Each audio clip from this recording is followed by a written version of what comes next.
Everyone, this is Daniel Crawford here, and this is a sort of a simulcast of Wrestling Today Xtra Xtra, as well as my YouTube show Bell to Bell, which I'm doing in audio form just for this week. The normal Bell to Bell episodes will return this coming up Sunday. That's my game plan. I just need a little bit of extra time this week because a lot of stuff happened, if you know anything about what's been going on in our country. So, with that in mind, enjoy the show. Hello everyone, this is Daniel Crawford here, my review of Raw from January 4th, 2021. They called this the Legends Raw, and the only disappointment I have with the broadcast that we just saw was they had advertised Carlito, and we didn't see Carlito, so I'm very upset about that. I'm not gonna lie, I was looking forward to seeing Carlito, and we did not get that, so that is one of the dampers, but, overall, it was a really good show. Some people might disagree. The only weak points, I think, during the show were, unfortunately, the Dana Brooke versus Shayna match, which I gave it a 7, and actually, it wasn't even really a weak match. It's just the pacing, I think, was mostly bad, and it was AJ Styles versus Elias, which Styles, he pretty much carried the match. Elias is not bad in the ring. It's just, I don't know, maybe he's a mismatch for AJ Styles. But I did like the little thing at the end, after that match with Omos and Riker, with Riker getting scared because he was trying to hit AJ Styles with the guitar, and then Omos destroyed the guitar with his foot. That was pretty awesome. But just overall great matches. We had great tag team matches. Enjoyed all of the legends. I'm not gonna lie, and I know some people think it's all cheesy and stuff, but it was pretty enjoyable. I loved seeing Erwin R. Shyster, IRS. That was awesome. I don't think I've seen him in a very long time. And Alicia Fox, I know she's getting a lot of praise for her arrival on television, but that was pretty cool. We haven't seen her in about a year and a half, maybe a couple of years. And Melina, that was probably my favorite showing up of the entire night, was seeing Melina for the first time in a long time. Very happy to see that. And Molly Holly, I'm never going to be depressed seeing her. She was my favorite women's wrestler back in the day, and she's if she were to come back now, she'd leap right up there and definitely be in my top 5, just because she's amazing. Not only is she beautiful, but she is amazing in the ring, and she definitely set a standard in women's wrestling for me, because she can pretty much just do about anything. So like I said, great show overall, a lot of great stuff, and the main event was really, really good. Drew McIntyre versus Keith Lee. Keith Lee had some scary bumps, but it looks like he's going to be okay, and I'm going to keep a close eye on that, as should we all. So, thank you for listening. I could go on, because, a lot of points there. Actually, I will go on just briefly. Hurt Business looks like it's on the verge of splitting up. And we also saw some great stuff with the women's tag team. And Ric Flair getting, just attacked from all sides. His daughter rejected him, Orton tearing him down. Like I said, it was a solid show. So, you have a chance to check it out if you haven't already. So thank you for listening, and moving on now to review AEW.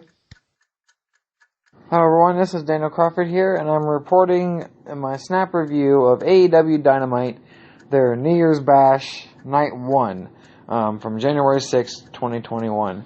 Really good episode of Dynamite, from start to finish, pretty much. Pretty much the only weak points, there were a handful, but, they're... one weak point was the women's championship match. I wasn't really into it. Sorry. I love Sheeta. I don't mind Abaddon, but I'm just, not really into it. So, also wasn't a giant fan of the Cody versus Sydal match. It wasn't terrible, but, I don't know, I just wasn't into it. And the opening bout was, I don't know, it kind of felt like a little bit much. But, having said that, really good match with Wardlow and Jake Hager. Enjoyed that. Had no real complaints about any of the non-wrestling match segments. They were all pretty good. I don't know, kind of corny with the whole involvement of Snoop Dogg, and that's part of the reason why I wasn't a big fan of the Cody and Sydal match. But, I like Snoop Dogg. I wasn't really into his involvement in it. But the Omega versus Phoenix match, that whole segment, the whole last segment of the show was awesome. That was a really awesome match. A lot of awesome spots in there. Phoenix definitely deserves to be given a number of world title shots, because he's a main eventer for sure. But enjoyed how Omega won, and of course the fact that the Good Brothers from Impact Wrestling and formerly of of WWE when they were tagged up with AJ Styles, another former member of the Bullet Club. But so you saw like a big chunk of the Bullet Club reunited with the Young Bucks, the Good Brothers, and Omega all doing the Too Sweet sign. The only people they were missing basically are Finn Balor, as well as AJ Styles, and I think Adam Cole. I'm not 100% sure. I don't know everything about the Good Brothers. I just know that Finn Balor, AJ Styles, the Good Brothers, the Young Bucks, and Kenny Omega were all part of the Bullet Club in New Japan. So it was kind of like a reinvention of the NWO in its own right. But seeing how a little bit more than half of the Bullet Club was reunited was a pretty sweet ending to the show. Solid, absolutely. And it's funny to know that the other main event segment on NXT involved another member of the Bullet Club, that being Finn Balor, formerly, I believe, Prince Devitt. I think that was his name. But anyways, he was always called the Prince, and that was his major identity in New Japan as part of the Bullet Club. So either way, thank you for listening. I am looking forward to watching SmackDown, and we will catch you next time. Hello everyone, this is my review for NXT on January 6, 2021. NXT was a special episode this week. It was the New Year's Evil episode. Unfortunately, there was one match that was taken off of the card, and that was the Fight Pit match, because apparently Timothy Thatcher sustained an injury during training, and obviously we hope that he comes back soon, because I would like to see the conclusion of that story between him and Ciampa. But really good show. The only even slightly weak point was the match with Xia Li coming back, which I don't have a problem with how they've repackaged Xia Li. It's just squash matches are always kind of a flop for me, at least on trying to meet up to that measurement that I have for every match. Just because, it was the appropriate length, I get it, but the engagement of the fans when it comes to squash matches is not what you want it to be at. Excuse me, at its very best. Ooh, sorry. So with that in mind, there was a great women's action beyond that. We had an excellent last women's standing match between Raquel Gonzalez and Rhea Ripley. Rumor has it that Rhea Ripley has been called up to the main roster, so hopefully she can recover as quickly as possible from whatever she sustained during this match and get to the main roster as soon as possible. Great championship matches between the Cruiserweight title match with Santos Escobar and Gran Metalik. They had a great matchup. Escobar retained, and then of course the main event, Finn Balor retained against Kyle O'Reilly in their rematch from TakeOver 31. But probably my favorite match of the night was the opening bout between Karrion Kross and Damian Priest. Karrion Kross looked strong as always, but they also protected Damian Priest as much as they could as well.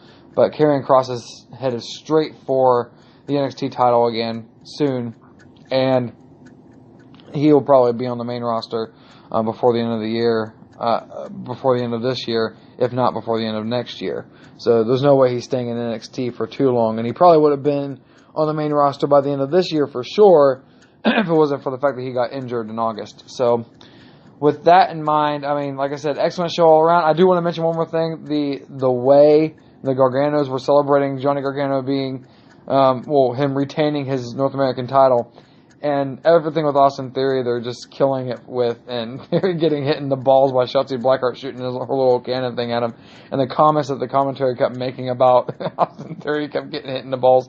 There was a mixed tag match that was made, I thought, and that was really funny. That was really good. But either way, I love the way.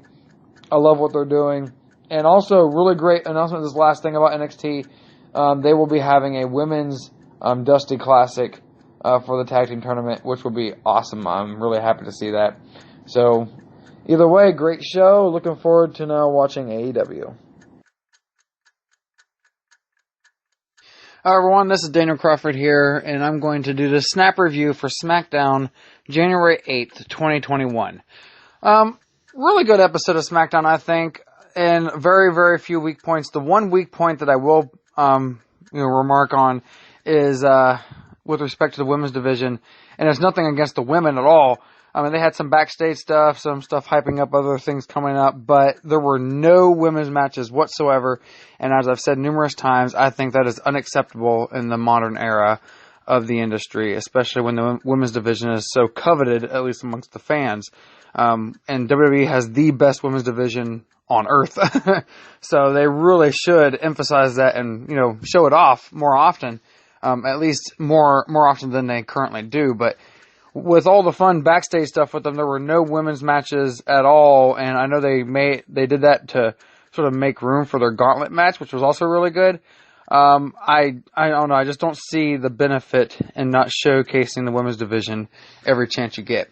Having said that, there was a tag team championship match with Street Profits defending against the Dirty Dogs. They call themselves Dolph Ziggler and Robert Roode. Roode and Ziggler, the Dirty Dogs, they actually won the match, and this was really good. I love the Street Profits, but it was time for them to drop the titles, and keeps them fresh. And now we got to go back into having them chase for the championships sometime in the very near future again, because the chase is always more fun than the reign. Also, a great Intercontinental title match between Big E and Apollo Crews. Apollo coming very close to winning, and they're definitely taking him seriously. I'm glad that they haven't, forgotten about the value of Apollo Crews. So, really good match, great story building towards all this. But obviously, the overarching story is in the aftermath of Kevin Owens getting injured last week on SmackDown, and Roman Reigns has set his sights on punishing Adam Pearce for doing so. He's wanting to find a victim, and he's wanting to punish them. So he had Adam Pearce come out, to lecture him about putting Kevin Owens in harm's way, and then, of course, to tear into him for creating this gauntlet match that was on SmackDown as well. So Adam Pearce, explained that he's trying to give Roman Reigns the best opponent possible, and Roman was teasing that Adam Pearce should just put himself in there as well. Of course, as the show unfolded, you saw that Roman and Paul Heyman pulled strings, as they put it, to put Adam Pearce in the gauntlet match, which, of course, they helped him win.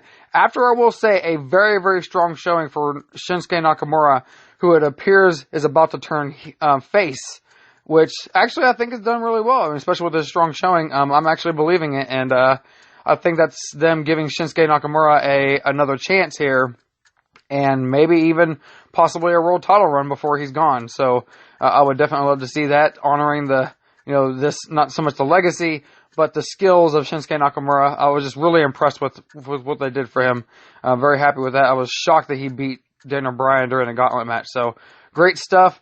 Great show. Adam Pearce was forced to win the gauntlet match to challenge for Roman Reigns' Universal title at Royal Rumble as part of that story. So it's just basically going to be Roman torturing Adam Pearce, or maybe Adam Pearce will, kind of stun everyone and actually be pretty fun to watch in the ring.